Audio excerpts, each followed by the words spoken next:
Good evening once again. M.M Out here, over there, everywhere, all over the place. And in this case, right here, with the Apostle Royce Campbellberry, he who contested the last two general elections and very much hopes to do so again when it comes around. Good evening, sir. Good evening. Pleasure to be here with you, Mr. Right. Morris. As usual, I'm always kept up to date by my subscribers and my callers and so on. And another example of the lax ability of the present administration, and I'm dealing in this case with the ministry and the Minister of Sport, Mr. John King. Now, well, before I get into that, this is about boxing. Okay. We're talking about boxing. The boxing world was thrown into mourning last week with the death of Colonel Whitaker, known as Sweet Pea, a four-time world champion in 4 different weight divisions, Olympic gold medalist, and at one time was regarded pound for pound the best fighter in the entire world. Wow. And as we know, boxing is the king of sports, and anytime that you are designated as the best fighter pound for pound in the entire world, it actually means that you're actually the best athlete in the world. And Colonel Whitaker, known as Sweet Pea, held that. He was struck by a car in his Florida, where he lived, and he died at the scene. He was 55 years old, and may he rest in peace. Now, Apostle. Yes, sir. For years, Barbados has had a boxing commission and a boxing commissioner. Since this present administration came into force, one of the first things they did was to disband the boxing commission, meaning there's no boxing commissioner. Wow. Hence, Barbados cannot host a professional or international boxing event. Since they did that, about 3 professional tournaments were to be held right here in Barbados. This would have brought money into Barbados, and because of that, they said it could not happen. Okay. Now, there's a minister of sport. Now, this is, and I am very clear about these things. Okay. There's a minister of sport, John King.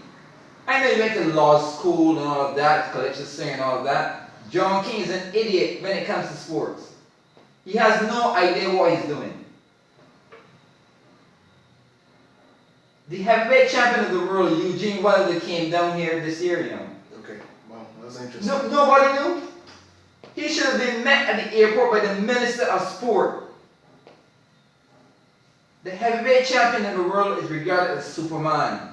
He can actually beat anyone in the entire world in a fair fight, unless they have a gun or something. I don't even think John King knows who the heavyweight champion of the world is. I don't even think John King knows who the welterweight champion of the world is, who the featherweight champion of the world is. Those are the type of people they've put into these positions and who know nothing of what they're doing.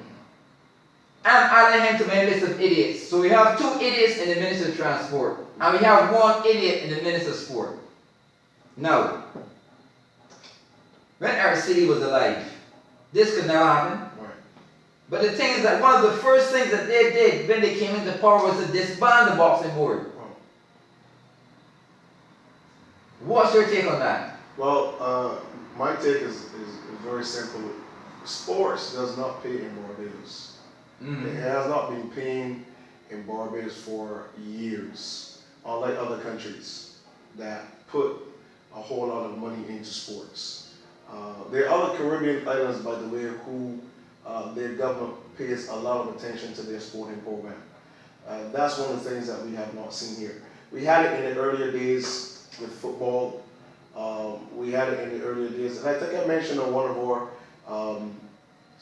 of our earlier YouTube vlogs that when I was at primary school at All Saints, we had one of our youngsters that was actually training in boxing. So that's something that is very, very important. Barbados has to get to the place where its sporting programs actually begin to pay. It is structured properly, it is ranked properly, it is ran properly, and financial disbursements, increments, or whatever you want to call them, are forthcoming. So one of the things that we have to understand is to dismantle an element of sporting in Barbados that generates, major income. That is a dangerous thing to where we're going in terms of sports in Barbados. Now, there are 4 boxing authorities in the world. Right. There's the World Boxing Council, the WBC. WBC. There's the International Boxing Federation, the IBF. There's the World Boxing Association, the WBA. And there's the World Boxing Organization, the WBO.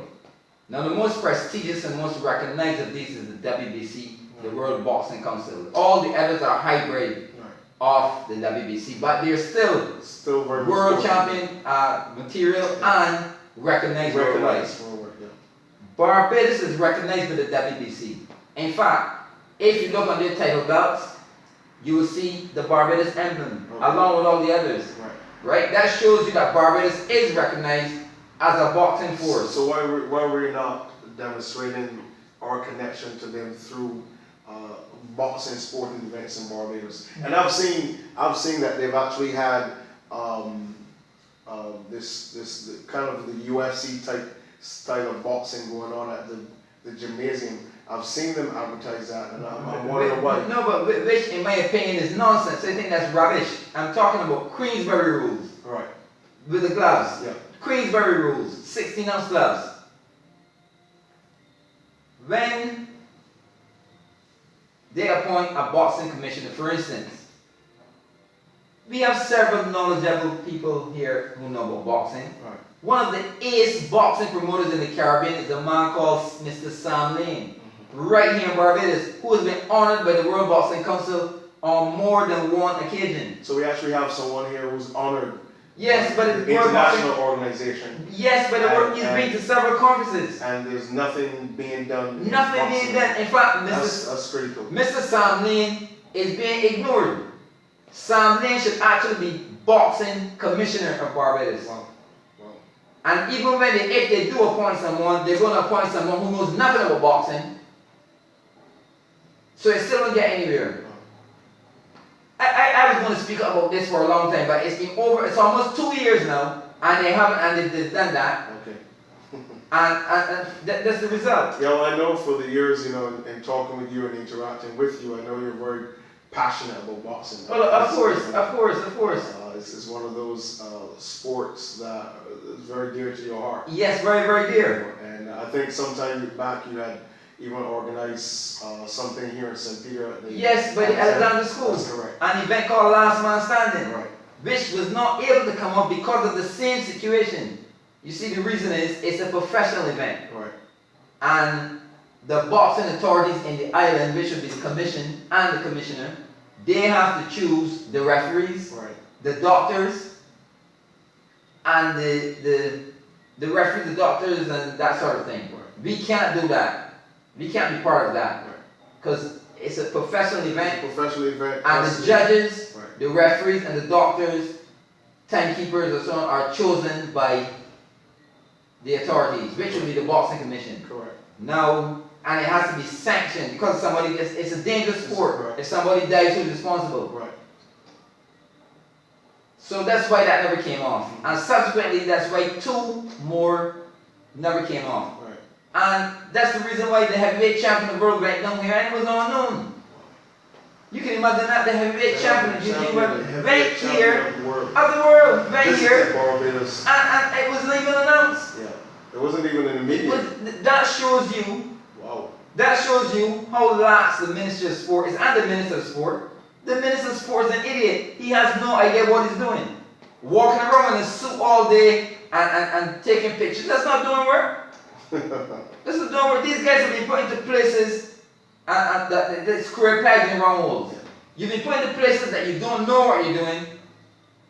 And all of you guys got ministries because obviously Miss Motley is trying to protect herself. Because you better make everyone a minister, because if you don't make these other 10 ministers, they can jump and go somewhere else and make everything funny. Then we went back and we talked about the fact that there was, argument about a 16-man cabinet under the last administration. Yeah. and now we have 14 more. we have Well. obviously we have basically a full slate of ministers Yeah. right now under this present administration, which has put our monthly salary level at a very, very high state. Yes, and I must always add in this part, we have a full slate of ministers, including 3 idiots. 2 in the Minister of Transport and 1 in the Minister of Sport.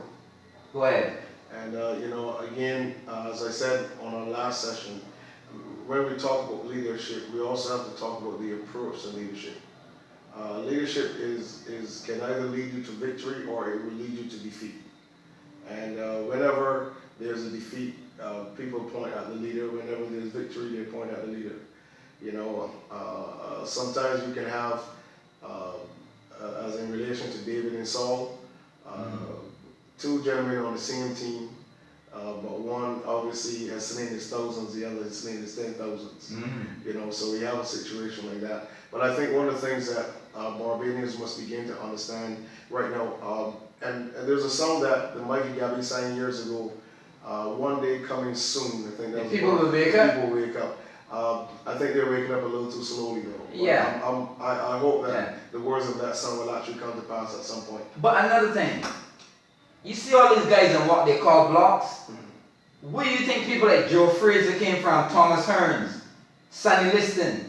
Those guys didn't come from no pretty family. They came from the street, and from jail, and from crime. Listen, I was listening to a documentary on the NFL, and there was this particular coach, of a well-known university, and he said what was missing from his team was someone that could run fast. Yes. And he went out on the block and found this black guy that was quick, he was big. This guy went on to be an MVP. He didn't have a college degree, but he was what the coach needed. Yes. And even though people, they hit against it, but the coach knew what he needed for his team to be successful. Yes. And I think, again, what's necessary in Barbados is some level of elements that unlocks the talents of our young people that will help get them off the block. I think that's critical. Yes, a lot of these guys who sit on the block and probably smoke marijuana all day. Talented. Skills. Yeah, talented. They have skills. I'm talking about boxing. This is what I'm talking about. Right? It's not shooting, boxing. That they can actually make it in the world today of professional sports. Right? But they have no incentive. Right? And what I was talking about, they've actually closed down the boxing board. Well, listen to this, Mr. Morris. You look at the island right now. Okay, the world is moving forward. Barbados has taken a turn backwards. Okay, there are no industries, and there are hardly any specialized national sporting entities that corrals our young people. And I'm going to use this in relation to Ryan Brathwaite. Yes. Okay? Ryan Brathwaite was really unknown by Barbadians with all the work he was putting in by himself to get where he wanted to go.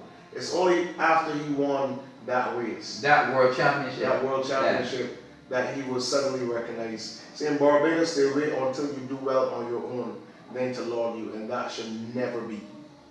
Okay, Apostle. Time is running out. We've come to the end of part 1, but we're going to continue this very scintillating conversation in part 2 in a few moments. Let's make right, sir. Thank you. Okay.